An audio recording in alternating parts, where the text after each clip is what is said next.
Imaginez autrefois le Nauruan moyen gagner l'équivalent de 152 000 euros par an grâce à des fientes d'oiseaux. Aujourd'hui, plus de 80% de la population est au chômage. C'est le pays le plus obèse du monde, l'équivalent de 6 poulets en calories par jour. Peu d'étrangers viennent ici, à peine 200 touristes par an. Mais les femmes, elles sont extrêmement curieuses de vous.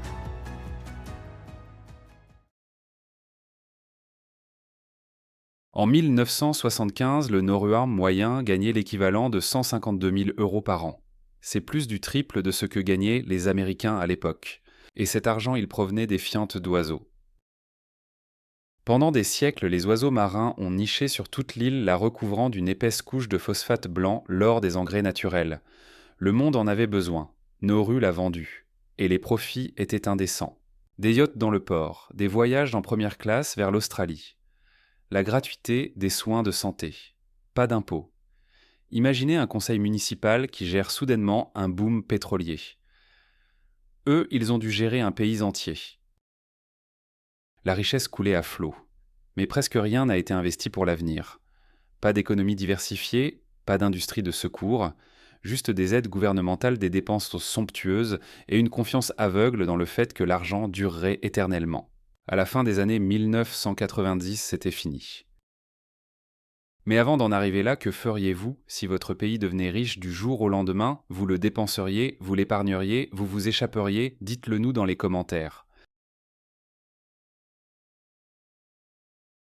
Nauru est le pays le plus obèse de la planète. Pas dans le top 5.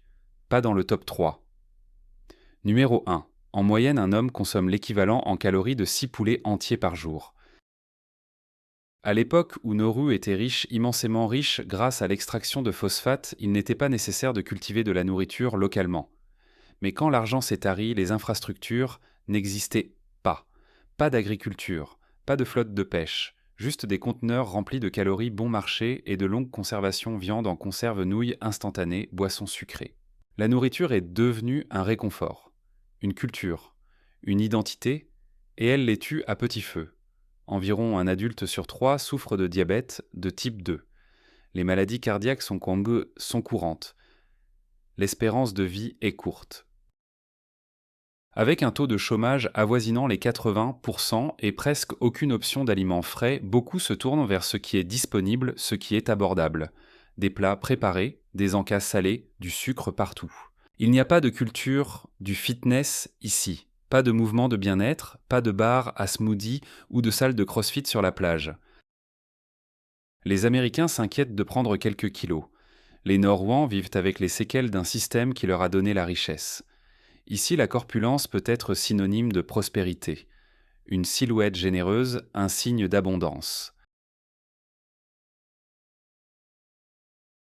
Pourquoi les femmes de Nauru sont-elles si curieuses des hommes étrangers?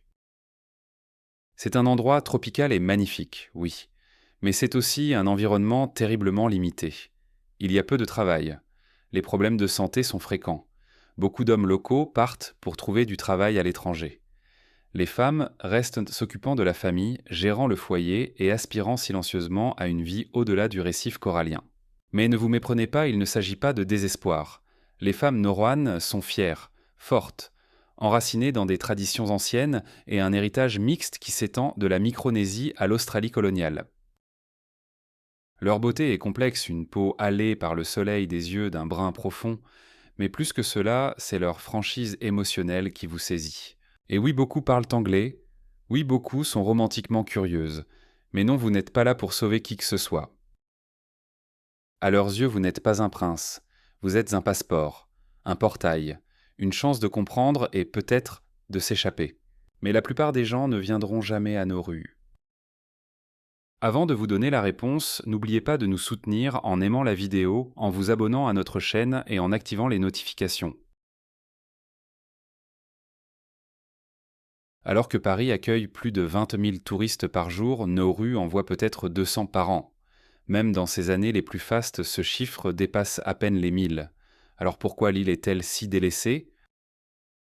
D'abord, il faut traverser la moitié du globe, probablement via Brisbane, avec la seule compagnie aérienne qui dessert l'île. Et cette compagnie, Nauru Airlines. Une petite flotte, des vols peu fréquents, des coûts élevés. Vous ne trouverez pas de billets aller-retour bon marché ici. Et les visas. Disons simplement que la procédure n'est pas des plus simples. La paperasse est limitée, les règles sont souvent floues et il n'y a pas de portail en ligne efficace pour vous guider. Il n'est pas étonnant que moins de 10 000 personnes au total aient jamais mis les pieds sur cette île. C'est moins que la foule d'un seul match de football universitaire. On peut dire que ceux qui viennent ici vivent une véritable aventure. Pour comprendre pourquoi Nauru est si rarement visité, il faut le chercher sur une carte. Nauru ne fait que 21 km², c'est le troisième plus petit pays du monde derrière la Cité du Vatican et Monaco. Cela représente environ 8 miles², plus petit que la plupart des aéroports. Vous pouvez faire le tour de la côte en moins d'une heure en prenant le temps de vous arrêter pour des photos. Pas de quartiers tels que nous les connaissons. Juste une poignée de districts, chacun avec son propre caractère, disséminés le long de la côte comme des cartes postales endormies d'une autre époque. Il n'y a pas de Starbucks, pas de chaîne de restaurants, pas de vie nocturne à moins que vous ne comptiez l'observation des étoiles ou un feu de camp sur la plage avec les habitants. L'épicerie n'aura peut-être pas ce que vous voulez. Le Wi-Fi peut être inégal, et si vous cherchez une stimulation constante, vous vous ennuierez en une journée. Si la paix et la simplicité étaient un lieu, Nauru vous tenterait-il? Mettez le chiffre 1 dans les commentaires si Nauru est sur votre liste de prochaines destinations de voyage.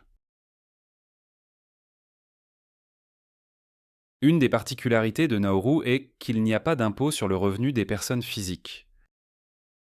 À l'époque du boom du phosphate, l'ère des yachts, des soins de santé gratuits et des billets de première classe, le gouvernement de Nauru non seulement ne taxait pas ses citoyens, mais il payait pour presque tout. Les services publics, les soins médicaux, même l'éducation à l'étranger. Les gens vivaient des profits. L'État réglait la note. Aujourd'hui, les mines sont vides. L'argent a disparu. Et cette politique de non-imposition, c'est devenu un piège. Parce que maintenant, Nauru ne taxe toujours pas sa population, mais les factures continuent d'arriver. Les routes ont besoin de réparations, les écoles ont besoin d'enseignants, les hôpitaux ont besoin de médicaments, et quelqu'un doit payer. Alors d'où vient l'argent maintenant? Principalement de l'aide étrangère, en particulier de l'Australie. Une partie provient des licences bancaires offshore ou des accords sur les réfugiés, mais il n'y a pas de revenus internes fiables, pas de filet de sécurité construit de l'intérieur. Le système est fragile, dépendant et dangereusement précaire. Nauru n'a pas d'armée, pas même un seul soldat. Au lieu de cela, Nauru a fait un choix pratique, il a externalisé sa défense. En vertu d'un accord de longue date en cas de menace extérieure, c'est l'Australie qui intervient. Non pas en tant que conquérant, en tant que gardien. C'est un arrangement rare mais pas sans précédent, surtout parmi les petites nations insulaires aux terres ressources ou populations limitées. Quand on n'a qu'environ 12 000 citoyens, construire une armée moderne n'est pas seulement cher. C'est inutile. Et Nauru, il préfère se concentrer sur la survie plutôt que sur la souveraineté. Le pays maintient une petite force de police. Elle s'occupe des affaires intérieures, de la circulation, des vols, des troubles publics occasionnels.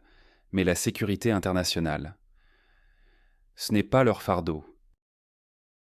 Il fut un temps difficile à croire maintenant où les Nauruans comptaient parmi les personnes les plus riches de la planète.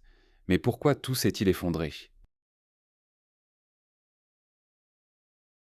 Le phosphate disparut, l'argent gaspillé. Ce qui restait ne ressemblait pas à une nation, ça ressemblait à un avertissement. L'intérieur de l'île, autrefois vert et riche, était devenu un terrain vague, déchiqueté et sans vie. Un champ de cratères, des tours de roches acérées comme des aiguilles, là où poussaient autrefois des arbres. En se tenant là, on a l'impression d'avoir atterri sur une autre planète. Les habitants l'appellent le paysage lunaire. Nauru avait miné son centre, et avec lui son avenir. Quand les derniers chèques ont cessé d'arriver, l'effondrement a été rapide. Le chômage a grimpé en flèche. Les pannes d'électricité sont devenues courantes. Les services gouvernementaux, la santé, l'éducation, même le ramassage des ordures se sont effondrés. Le pays s'est rétréci émotionnellement et physiquement. Les familles se sont davantage appuyées les unes sur les autres. Les enfants ont quitté l'école pour aider à la maison. Certains Nauruans ont quitté l'île. D'autres sont restés, parce que où auraient-ils bien pu aller? Pour aggraver les choses, la mer a commencé à reprendre ses droits. La hausse des températures de l'océan a commencé à perturber la pêche, une source vitale de nourriture et de tradition. Les tempêtes sont devenues plus graves, plus agressives. L'érosion côtière a grignoté le peu de terre qu'il leur restait. Une île qui autrefois ne savait pas comment dépenser ses richesses assez vite ne pouvait plus payer pour des produits de base comme l'eau potable ou des cliniques fonctionnelles. Alors que faire quand votre île ne fonctionne plus? On s'adapte, ou on improvise, ou on cherche un autre accord, peu importe le coût. C'est exactement ce que Nauru a fait, et ce qui a suivi allait changer son image pour toujours de paradis oublié à prison flottante. Quand l'argent des mines s'est épuisé, Nauru a dû faire un choix: disparaître ou conclure un marché. Au début des années 2000, ils ont choisi le marché. L'Australie est devenue frapper à la porte avec une proposition: accueillez nos réfugiés non désirés, nous paierons. Nauru, désespérément en quête de revenus, a dit oui. Et c'est ainsi que cette petite île est devenue un outil politique dans l'une des stratégies d'immigration les plus dures au monde. Le plan était simple, brutal et efficace du point de vue de l'Australie. Les réfugiés arrivant par bateau principalement du Moyen-Orient et d'Asie seraient interceptés en mer et envoyés à Nauru. Pas autorisés à entrer en Australie. Pas renvoyés. Juste détenus indéfiniment. Des barbelés ont été installés, des centres de détention ont été construits, et l'île a changé du jour au lendemain. Sur le papier, c'était un créateur d'emplois. L'argent étranger affluait. Certains habitants ont obtenu des postes de sécurité, des contrats de construction, des contrats d'approvisionnement. Mais l'ambiance a changé, la tension s'est installée. Soudain, Nauru n'était plus seulement un paradis oublié, c'était une île-prison, un lieu de rétention pour les déplacés du monde. Et les réfugiés, ils n'ont pas trouvé la sécurité. Ils ont trouvé une autre cage. Des rapports ont fuité parlant d'automutilation. Des hommes qui avaient fui la guerre, maintenant enfermés par des palmiers et le désespoir. En vous promenant près des zones de détention, vous pourriez le sentir. Ce silence lourd et tranquille. Un regard derrière les barbelés, un panneau dans une autre langue qui vous fait vous demander depuis combien de temps sont-ils ici. Pour les touristes, les rares qui viennent, c'est la partie la plus dérangeante de Nauru. Vous arrivez en vous attendant à des plages, vous rencontrez des habitants chaleureux, puis vous passez devant un endroit qui ressemble à un secret dont personne ne veut parler. L'ONU l'a condamné, les militants ont protesté, l'Australie l'a défendu et Nauru l'a enduré. Mais au-delà du déchirement, Nauru cache certaines des traditions les plus étranges et les plus inattendues que vous n'ayez jamais entendues. Attendez d'entendre comment ils attrapent les oiseaux. Si Nauru avait un slogan, ce serait peut-être « Vous n'avez jamais vu un endroit comme celui-ci ». Ce n'est pas seulement l'isolement, ce n'est pas seulement le silence. Ce sont les petites choses étranges, charmantes et tranquillement inoubliables. Pour commencer, Nauru n'a pas de capitale, le gouvernement. Juste un bâtiment dans un district appelé Yaren. Pas de grande place, pas de square central, pas de siège officiel du pouvoir. Vous pourriez passer devant sans même le remarquer. En parlant de conduite, il n'y a que 30 km de route sur toute l'île. Vous pourriez faire le tour du pays en moins d'une heure sans transpirer. Il n'y a pas de transport en commun. Pas de Uber, pas de bus de ville qui s'arrêtent avec des gens plongés dans leur téléphone. Et puis il y a le train, long de 4 km. Une seule voie. Construit à l'origine pour transporter le phosphate. Maintenant principalement inutilisé, sauf comme un rappel silencieux de l'époque où l'île était riche et animée. Mais la chose la plus surprenante, les hommes ici attrapent les oiseaux avec des lassos. Imaginez un homme immobile sous un ciel ouvert tenant une longue corde avec une boucle au bout. Il attend patient et immobile qu'une frégate passe au-dessus de sa tête. Puis clac, un coup de poignet. Et juste comme ça, un oiseau est doucement tiré du ciel. Pas d'arme à feu, pas de piège. Juste une tradition transmise de génération en génération. Un mélange d'habileté, de rythme et de respect pour la terre. Certains gardent les oiseaux comme animaux de compagnie. D'autres les relâchent simplement après le défi. Mais la pratique perdure, mi-sport, mi-cérémonie. Dans un monde qui court vers le numérique, cela semble venir d'un autre âge. Nauru n'a pas seulement pris du retard sur le reste du monde. D'une certaine manière, il s'est mis de côté, a laissé le bruit passer. Ici, on peut encore trouver des garçons pieds nus sur des sentiers de corail, des pêcheurs jetant leurs lignes à la main, des femmes tissant des nattes sous les arbres à pin. Le rythme est lent, le monde moderne est lointain, et ça pour certains c'est la magie. Mais d'autres pourraient appeler ça être coincé, piégé entre des rituels anciens et un déclin moderne. Alors comment arrive-t-on réellement ici et combien ça coûte de disparaître au paradis? Tout d'abord, il n'y a pas de vol direct depuis les États-Unis ou l'Europe. Votre voyage commence à Brisbane en Australie. C'est le point de départ. De là, vous montrez à bord de Nauru Airlines, Will a sa propre compagnie. C'est un vol de 4 heures à travers le Pacifique, sans fioriture, sans chichi, mais si vous aimez les bizarreries de l'aviation, vous apprécierez l'ambiance rétro. Les vols ne sont pas quotidiens, alors planifiez avec soin. Un vol manqué ici n'est pas seulement un inconvénient, cela pourrait signifier des jours de retard. Bonne nouvelle, vous pouvez visiter. La plupart des voyageurs peuvent obtenir un visa à l'arrivée.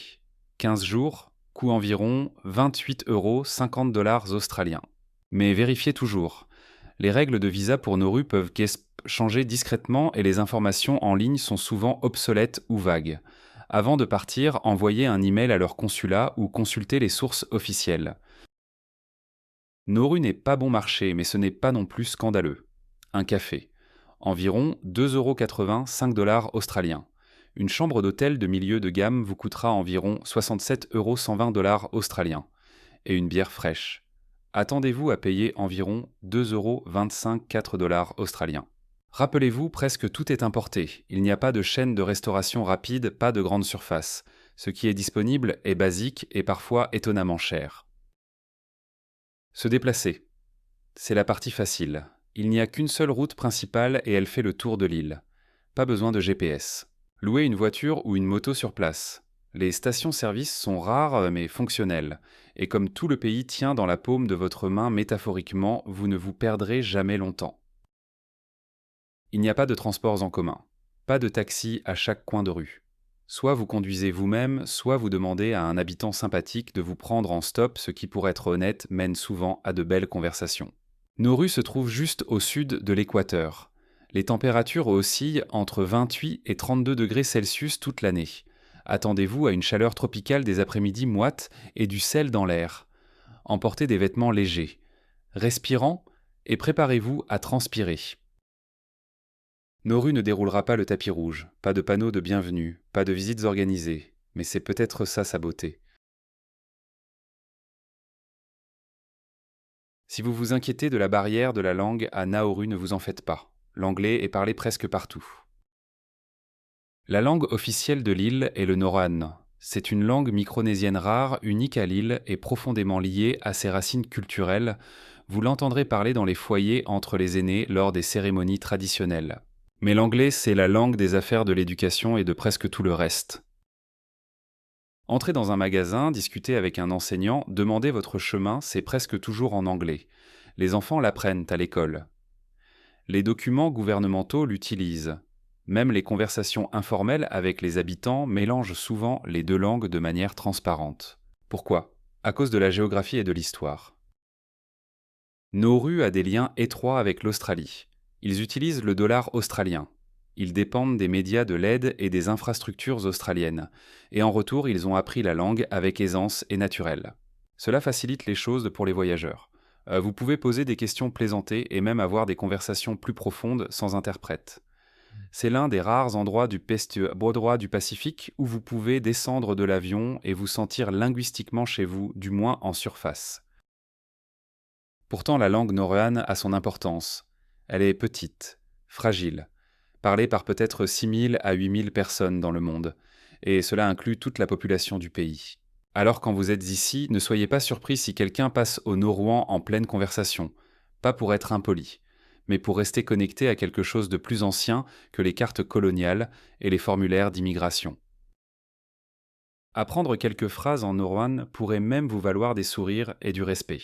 Parce que si l'anglais vous permettra de vous débrouiller, la curiosité pour leur propre langue est très appréciée. Nauru est magnifique, Nauru est brisé. Mais demandez-vous honnêtement, pourriez-vous vivre quelque part sans cinéma, sans boîte de nuit et sans centres commerciaux? Pourriez-vous sortir avec quelqu'un dont les rêves dépendent de vous? Pourriez-vous vous épanouir dans un endroit oublié du reste du monde? Commentez ci-dessous. Iriez-vous? À Nauru y resteriez-vous? Pourriez-vous y tomber amoureux? Nous avons toujours hâte d'avoir de vos nouvelles. Et n'oubliez pas de vous abonner et d'activer la cloche de notification pour que nous puissions vous revoir dans notre prochaine vidéo. Merci beaucoup d'avoir passé ce moment avec nous aujourd'hui. J'espère que vous avez apprécié. Votre soutien compte énormément pour nous. Je vous souhaite le meilleur. Sources. Si vous avez aimé la vidéo d'aujourd'hui, n'hésitez pas à cliquer sur le bouton j'aime et n'oubliez pas de vous abonner à la chaîne. Merci beaucoup d'avoir regardé et à bientôt dans la prochaine vidéo.